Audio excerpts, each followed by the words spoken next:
नमस्कार, बीकेसी गुरु क्लासेस में आपका स्वागत है। आज हम पढ़ेंगे कक्षा 9वीं गणित से ब्रिज कोर्स का चैप्टर बीजीय व्यंजक।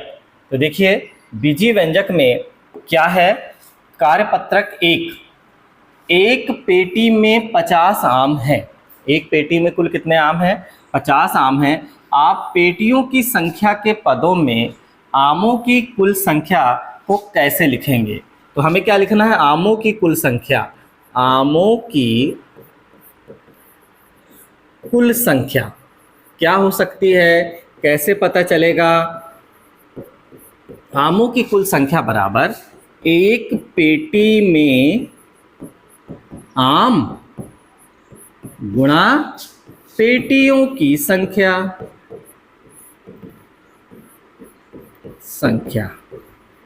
देखिए, इस तरह से हम इबारत जमा सकते हैं कि आमों की कुल संख्या बराबर क्या होगा? एक पेटी में आम गुणा पेटियों की संख्या।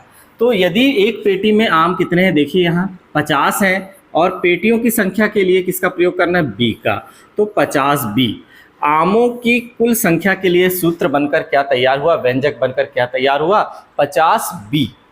यदि पेटी की संख्या 2 हो जाएगी तो 50 दूनी 100 आम हो जाएंगे। पेटी की संख्या 3 हो जाएगी तो 50 दिया 150 आम हो जाएंगे।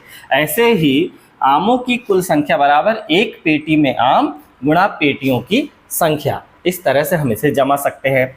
अगला है, लीला राधा की छोटी बहन है। छोटी बहन कौन है? लीला है। लीला राधा से 4 वर्ष छोटी है। 4 वर्ष छोटी है लीला। क्या आप लीला की आयु राधा की आयु के पदों में लिख सकते हैं? हाँ जी, लिख सकते हैं। क्या हो जाएगा? लीला की आयु बराबर क्या करना है? राधा की आयु। राधा बड़ी बहन है ना? कितनी बड़ी बहन है? 4 वर्ष की बड़ी है और लीला उससे 4 वर्ष की छोटी है। तो लीला की आयु बराबर राधा की आयु में से कितना कम कर देंगे? 4 कम कर देंगे, तब लीला की आयु के बराबर प्राप्त होगा। अब यहाँ बोला है कि राधा की आयु के लिए x का प्रयोग करें, तो लीला की आयु बराबर क्या हो जाएगा? x ऋण 4। ये हमारा व्यंजक प्राप्त हो जाएगा। लीला की आयु के लिए क्या व्यंजक प्राप्त होगा? x ऋण 4। तीसरा प्रश्न है, शिक्षक प्रत्येक विद्यार्थी को 5 पेंसिल देता है। शिक्षक प्रत्येक विद्यार्थी को कितनी पेंसिल दे रहा है? 5 दे रहा है। विद्यार्थियों की संख्या ज्ञात होने पर क्या आप कुल वांछित पेंसिलों की संख्या बता सकते हैं? यदि विद्यार्थियों की संख्या x है तो देखिए क्या निकालना है? पेंसिलों की संख्या कितनी पेंसिल लग रही हैं अभी हमको लिख देना है, या वांछित पेंसिलों की संख्या भी लिख सकते हैं। वांछित पेंसिलों की संख्या कितनी लग रही है? एक विद्यार्थी को दी गई है ना, प्रत्येक विद्यार्थी को 5 पेंसिल देता है। एक विद्यार्थी को पेंसिल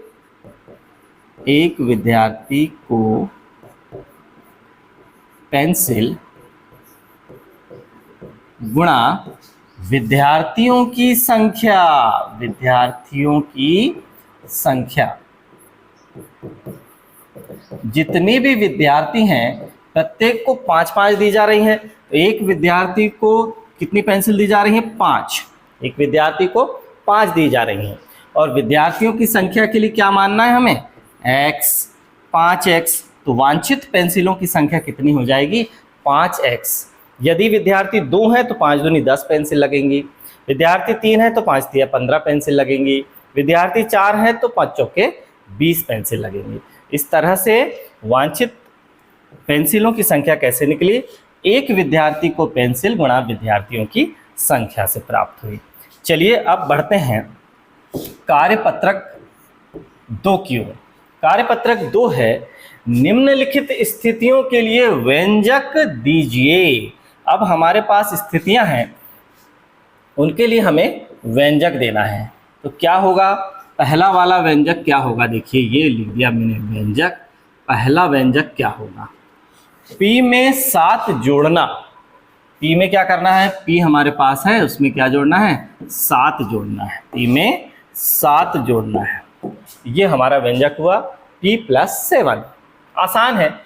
P में से 7 घटाना, अगला व्यंजक क्या है, व्यंजक फर्स्ट था ये, फिर अगला व्यंजक देखिए व्यंजक सेकंड क्या कह रहा है, P में से 7 घटाना, P में से 7 घटा देंगे P माइनस 7, बहुत आसान है बच्चों, P माइनस 7, फिर माइनस P को 5 से भाग देना। अगला क्या है कि भाई व्यंजक जो हमारा अगला है तीसरे नंबर का वो क्या है, माइनस P को 5 से भाग देना है। ये हो गया माइनस P और भागित 5, ऐसा लिख सकते हैं या ऐसा लिख सकते हैं माइनस P डिवाइडेड बाई 5। इस तरह से हम अगला व्यंजक निकालेंगे, माइनस P भागित 5। P को 7 से भाग देना, अगला व्यंजक है P को 7 से भाग देना। ये देखिए P को 7 से भाग देना यानी P भागित 7। इस तरह से हमें भाग देना का अभ्यास करना है, व्यंजक बनाने का अभ्यास करना है बच्चों कार्यपत्रक 2 में। अब हम बढ़ते हैं अगला कार्यपत्रक 3 की ओर। कार्यपत्रक 3 है, यदि माइनस P बराबर -2, यदि P बराबर -2 तो निम्नलिखित के मान ज्ञात कीजिए। बहुत आसान है, बस यहाँ पर हमें बराबर का चिन्ह लगा देना है, 4 के स्थान पर 4, P की जगह को करना है खाली, धन के स्थान पर धन, 7 के स्थान पर 7। अब हमें क्या रखना है, P के स्थान पर -2 रखना है, क्या हो जाएगा यहाँ पर 4 -2 + 7, है ना आसान बच्चों। अब क्या हो जाएगा, फिर से बराबर लगा देंगे इसके नीचे का स्टेप, 4 का 2 से गुणा होगा, 4 दूनी 8, और दोनों में से एक बार ऋण चिन्ह है तो ऋण चिन्ह लगाएंगे।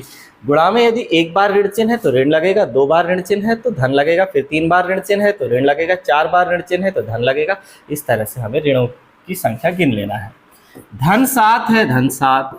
अब देखिए किसका आंकिक मान अधिक है, 8 का आंकिक मान अधिक है। ऋण 8 और धन 7 है, तो ऋण 8 धन 7 है, असमान चिन्हों में संख्या घट जाती है, बड़ी संख्या के सामने का चिन्ह लगाते हैं, बड़े अंक के सामने का चिन्ह लगाते हैं। ऋण 8 धन 7 है तो ऋण 1 बचेगा, 8 में से 7 जाएगा तो 1, और ऋण है 8 के सामने इसलिए ऋण। ये हुआ हमारा पहला व्यंजक का हल।